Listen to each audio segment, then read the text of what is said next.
Competence? Well, for the past several months, we've been digging into why a police chief raided a Kansas newsroom and 2 homes connected to that newsroom. Raids, legal experts say, had no merit. So our own reporting has uncovered numerous issues. Now, as we look into what happened in the days leading up to those raids, the city of Marion is trying to block messages that could reveal some key details from ever seeing the light of day. Yeah, I-Team senior reporter Jessica McMaster shows us why obtaining records just like these are so important and the new action we've taken to get them. Former Marion Police Chief Gideon Cody initiated the raids in August. His emails and text messages are public record according to state law. Yet the city sent us this denial after we requested those records. In response, an attorney for KSHB 41 sent this letter to the city demanding it release Cody's emails and text messages. And here's why we're fighting for you to see those. Get out of mine! There is a laptop bag. I'll never trust the policeman again. For digital. Yeah, we think Never trust a cop again. This is former co-publisher of Marion County Record, Joanne Meyer, on the day police raided her home, seizing computers, documents, and cell phones. You're going to give me a stroke.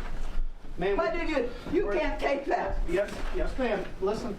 What is just it? reach in there and grab any electronic devices in there. Oh, God. Meyer, who seemingly foreshadowed her own fate, died from sudden cardiac arrest 1 day after this encounter. You don't know what you're doing. You're all going to be in trouble. That is. If I die, you're going to be sued for murder. Former Marion Police Chief Gideon Cody launched the raids and erroneously claimed 2 newspaper reporters and the vice mayor committed several crimes against restaurant owner Carrie Newell for obtaining her driving information. Newly obtained body camera footage from inside Cody's patrol car reveals Cody not only spoke to Newell, an apparent victim, about his investigation on the day of the raids, but wanted those conversations to remain a secret. Hey, we can't write anything, so. Yeah, no, I understand. I just got a message from somebody at the hotel saying that the whole staff of the newspaper's out on the sidewalk and all the computer equipment's leaving the building. Yeah, surprising how that works, isn't it? Yeah, and I just hit Ruth's and Eric's.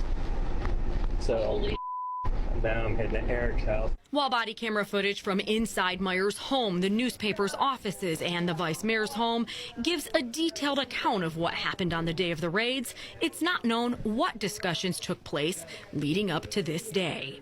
The I-Team requested Cody's text messages and emails, records we know exist, and records that are public under state law. The attorney hired by the city following the raids and gatekeeper of records, Jennifer Hill, denied our request. Hill incorrectly claims the city is under no obligation to produce the records and that doing so would place an unreasonable burden on the city. What's troubling is that the agency seems to be saying that it isn't a public record to begin with, or that the agency doesn't have control over it. Media law attorney Max Couch says if Hill's decision to block the public from seeing Cody's text messages and emails stands, the law isn't worth the paper it's written on. That just completely and totally eviscerates the language of the 2016 amendments. Now an attorney for KSHB 41 News has sent this letter to Hill demanding she release the records, saying, quote, the denials provide no evidence supported by Cora for the city's claim of unreasonable burden. Instead, the denials argue erroneously that the city is not a custodian of the requested records from personal email accounts, cell phones of Cody. Newell previously told the I-Team Cody texted her about the investigation and asked her to delete the messages after the raids, which is what prompted us to seek the records. He felt it would be beneficial if I deleted those text messages to just kind of remove the element of any connection between him and I. Newell sent us this text message thread from a later date between her and a person identified in her phone as Chief Cody. The two are discussing their previously deleted texts. In September, we took this information to the city. Cody was suspended the very next day. He resigned 4 days later. Here Cody is again in that newly released body camera footage. Hey, we can't write anything. While we continue to investigate what led up to this day, it's important to highlight the pattern uncovered by our I-team. So far, we've revealed those deleted text messages, that pages are missing from Carrie Newell's witness statement. We also revealed police kept a download of the newspaper's computers even after the courts ordered the seized items be returned. Former Kansas District Judge Steve Lieben, who we've spoken with throughout our investigation, says one thing is clear. You've got a pattern of conduct that seems to be covering up things. The attorney for the city has until Wednesday to respond to our email demanding the records be released. For the I-team, I'm Jessica.